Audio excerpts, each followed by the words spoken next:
Assalamualaikum warahmatullahi wabarakatuh. Perkenalkan, saya Saliza Zahira dari Universitas Megarizky Makassar, Prodi S1 Farmasi kelas A. Video ini saya buat untuk memenuhi tugas mata kuliah saya, yaitu wawasan ilmu farmasi. Baiklah, di video kali ini saya akan membahas secara singkat mengenai yang pertama, definisi farmasi, yang kedua, sejarah farmasi, yang ketiga, pendidikan kefarmasian di Indonesia. Baiklah, langsung saja. Yang pertama, definisi farmasi. Apa sih itu farmasi? Farmasi berasal dari bahasa Yunani, Grek yang disebut pharmakon. Jika dalam bahasa Inggris yaitu farmasi, yang berarti racun atau obat. Mengapa demikian dikatakan racun atau obat? Karena jika digunakan secara tepat maka akan menjadi obat. Jika digunakan secara tidak tepat maka akan menjadi racun.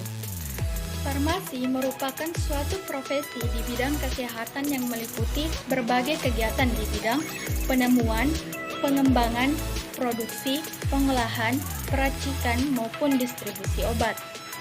Baiklah, selanjutnya yang kedua yaitu sejarah farmasi.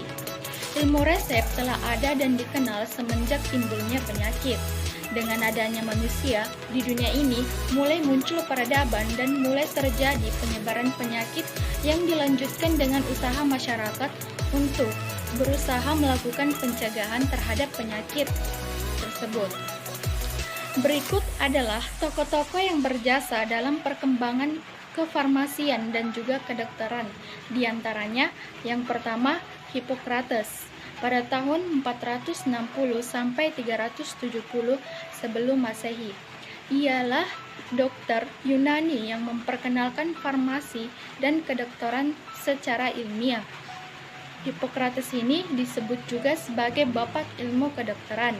Yang kedua, Dioscorides pada abad ke-1 setelah Masehi adalah ahli botani Yunani, merupakan orang pertama yang menggunakan tumbuh-tumbuhan sebagai ilmu farmasi terapan. Karyanya yaitu De Materia Medica. Adapun obat-obatan yang dibuatnya yaitu Aspiridium, opium, ergot, hyoscyamus, dan cinnamon. Yang ketiga, Galen pada tahun 130 sampai 200 setelah Masehi adalah dokter dan ahli farmasi bangsa Yunani. Karyanya dalam ilmu kedokteran dan obat-obatan yang berasal dari alam, formula, dan sediaan farmasi, yaitu farmasi Galenica. Yang keempat, Philippus pada tahun 1493 sampai 1541 setelah Masehi adalah seorang dokter dan ahli kimia dari Swiss yang menyebut dirinya Paracelsus.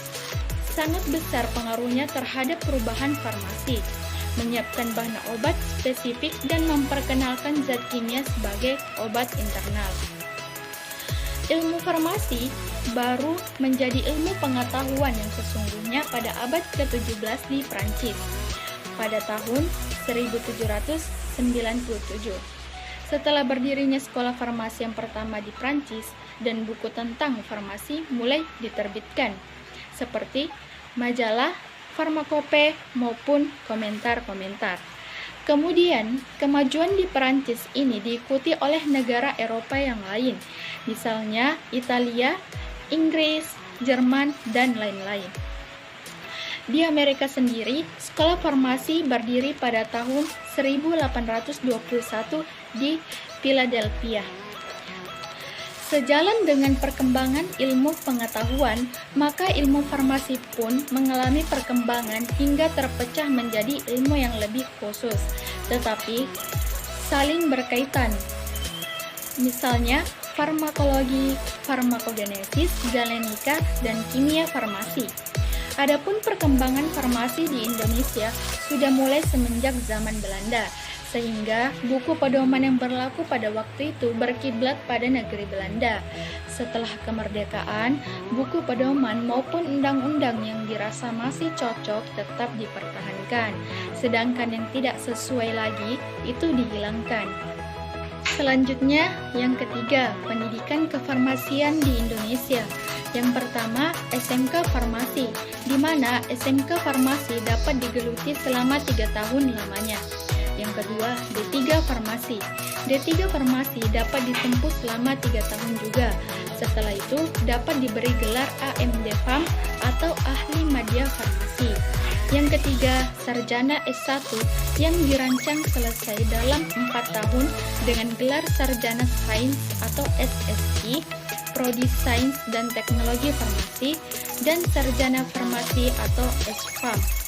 Yang keempat, profesi apoteker, di mana dapat ditempuh 1 tahun lamanya dengan gelar APT atau apoteker.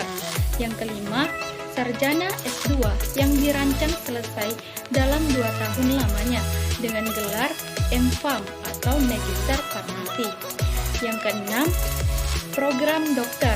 Pendidikan ini ditempuh 3 tahun lamanya dengan gelar dokter. Baiklah, mungkin itu saja penjelasan singkat dari saya dan semoga bermanfaat. Wassalamualaikum warahmatullahi wabarakatuh.